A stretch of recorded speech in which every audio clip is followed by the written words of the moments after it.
Comprehensive Planning for Student Success. Transition Services, Module 1, Lesson 2.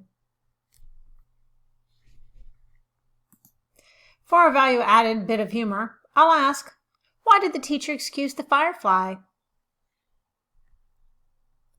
Because when you gotta glow, you gotta glow.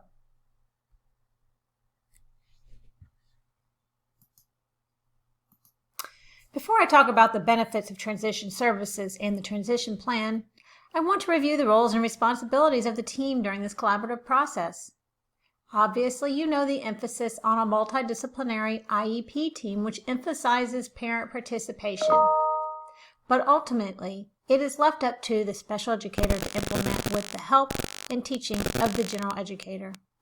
The transition services require a number of supporters in the process. What are their roles in providing transition services? By having a collaborative process, the transition plan is intended to help students and teachers find success in students meeting goals for post-secondary outcomes.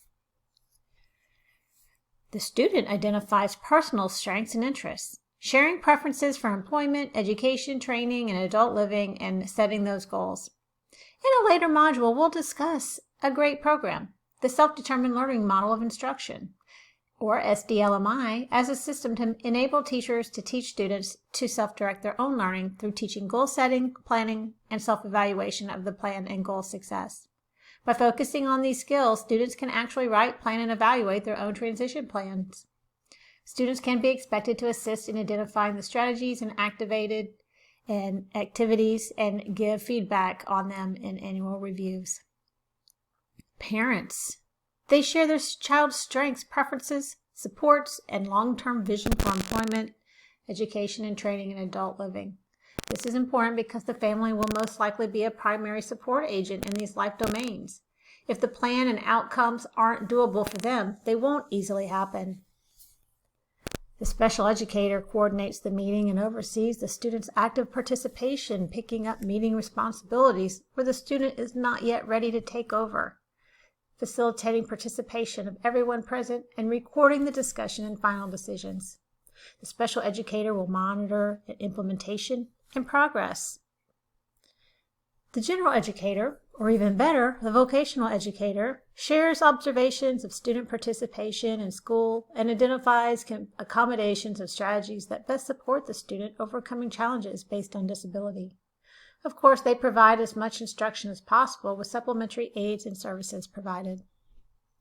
The local education agency, or the LEA representative, shares available district supports and arranges for needed supports and services that are not available. The adult services is generally the State Vocational Rehabilitation, GVRA, currently in Georgia. This team member participates in the planning process to identify services and supports that are available both now and in the future, because they are the linkage to adult services that will take over when IDEA services end. Related services, or any current related services for which the student is eligible, these providers will weigh in with assessments and data results, sharing student strengths and needs and options for developing skills related to the transition process.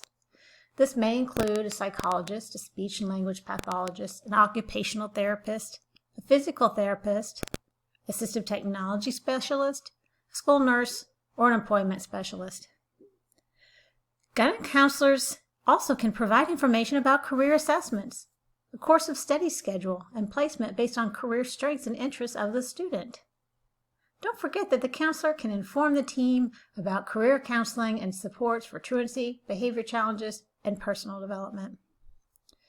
And with the transition coordinator, if you're so lucky to have one, they can link the school and community, providing best practice and effective services. These will include procedures to improve transition curricula, programs and services with follow-up on student and service providers. They will collaborate with employers and other community representatives to develop the work-based learning opportunities. Let's take a minute to listen to a case study example with Allison.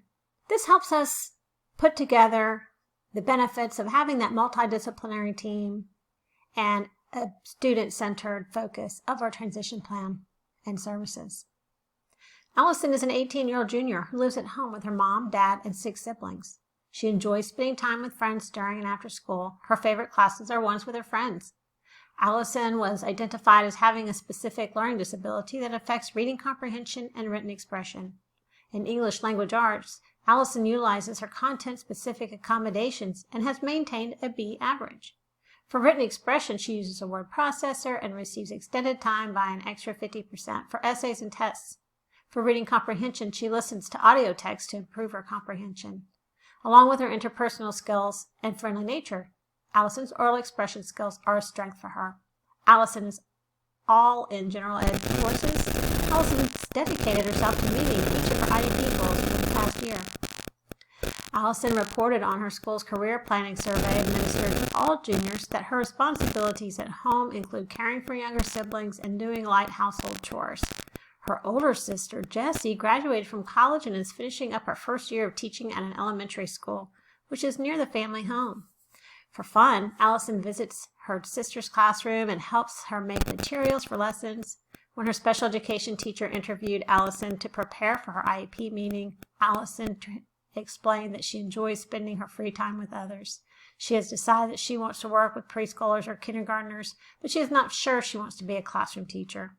At the beginning of the school year, Allison completed the Career Employment Education Checklist, which indicated a preference for educational instruction and community and social service occupations, and strengths with her interpersonal skills. After high school, Allison is planning to go to a 4-year university, not a community college, which she also indicated on the school's junior year survey.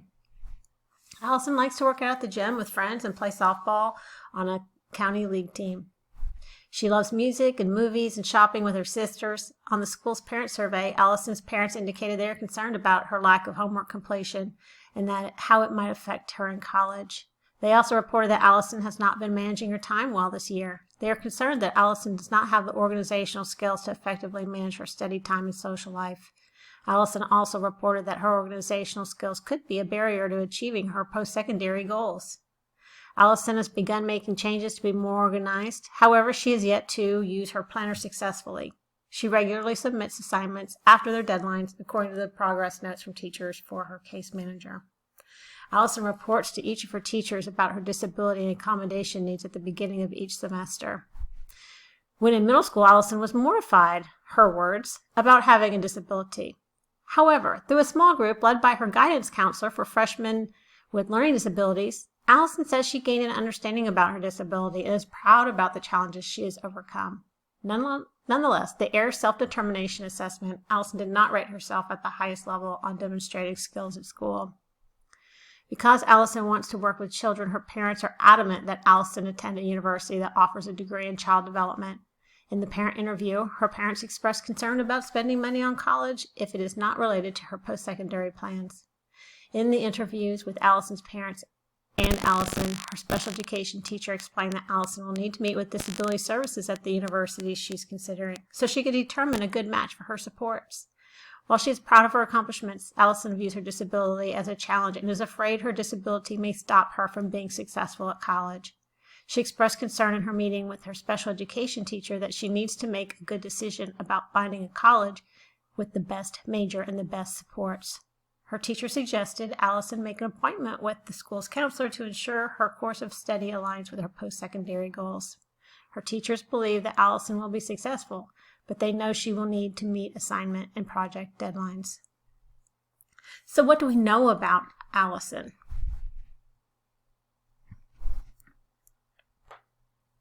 So we can take what we know and have observed and gathered about Allison, and we can determine and list out her preferences, interests, needs, and strengths. You can see how we've taken the previous scenario and categorized the points into these areas. It will be important to conduct necessary transition assessments here, perhaps a self-determination assessment or an informal assessment for transition, employment, and career planning for Allison, since she's unsure if she wants to be a teacher, but she wants to work with children. She could also complete a dream sheet, which is an assessment that she could fill out and identify what it is that she aims for. Once that's done, we'd consider and report her present level of performance, taking this information and the information from the case study and putting that into the report. So it's a summary straight from the present level of academic achievement and functional performance, using the points provided in what the team has identified about preferences, interests, needs, and strengths for Allison. Moving on from there, we have information to begin the transition services planning.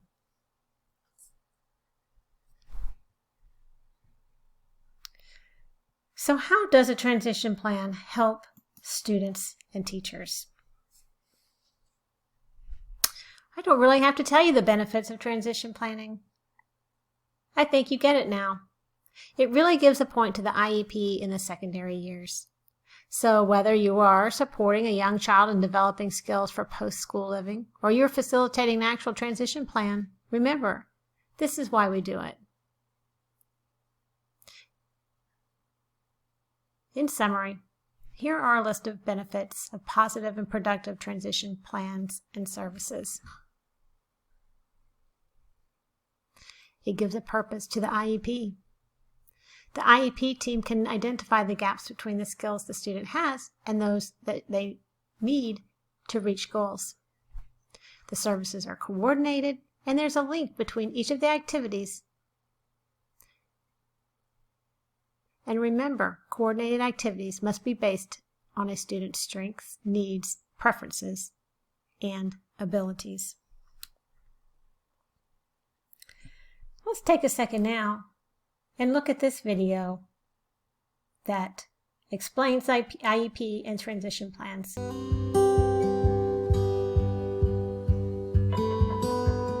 It's important to start talking with children early about what transition after high school is going to look like.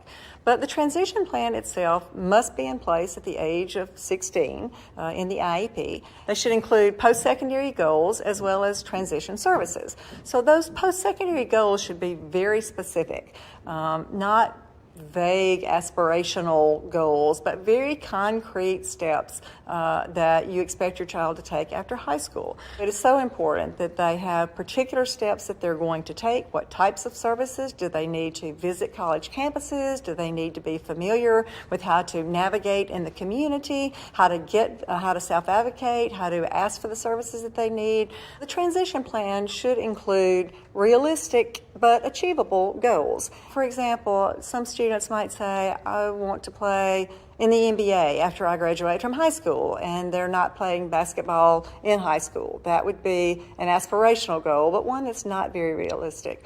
But a realistic goal would be to attend community college to get a technical degree, or to go work in supported employment in a veterinary clinic if that student is really interested in animals. If it's not realistic to expect that a student is going to be in the tiny percentage of those who get to play in the NBA, but the student really loves basketball, then they might be able to work as maybe volunteer initially as a manager on a college sports team or a local sports team, or go to community college and get a degree in something related to athletics, like athletic training or something like that. So there are a lot of ways that they could work either as a volunteer or eventually in paid employment in a field in which they're particularly interested. Parents know their children better than anyone. So you know the conversations that you've had, you know what your child is interested in, and you can share that with the IEP team. You can talk about the things that you know your child wants to do. And of course, the child should be a part of the process as well. They should be attending the IEP meeting and adding their thoughts and opinions and feelings about what they want to be doing after high school. But the parents really are an important participant in that process because, again, they know the child better than anyone and have shared in helping create the dreams and the vision that the child has for the future.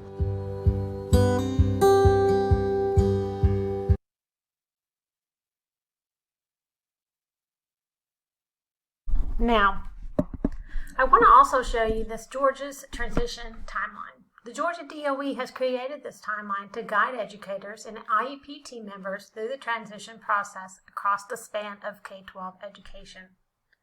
This resource is posted in the lesson for your deeper review and use in an activity. I'd like for you to... All right, so let's take a quick look at this transition timeline so that you know what you're looking for when you get into the module. I think it's really cool and a very handy resource by the Georgia Department of Education because it allows teachers to think about their students and the point in transition for their student as in the grade level and determine what is going to benefit them. What action is going to benefit their student the most in terms of transition given this student age or grade level? And then it also adds in the information of the agency or persons responsible and the completion date. So across time, regardless of what you teach, transition is important to you and your students. And we can support the students' growth and understanding and development from day one. So I hope you understand that and can see the benefits across time. And I hope that you have a good time looking at this transition timeline coming up here in the module. Present to you the candidates for graduation of the class of 2009. I will graduate June the 5th with standard diploma, and I'm planning on going to college. As he's matured, he sets his own goals. As he said, he suggested that if I've already passed enough SOLs to achieve the modified, why can't I get the standard? And who's to say he can't if he tries? My motto is never give up. I just keep pushing myself. I never say I cannot do that. I say, okay, I'm gonna do this and do it.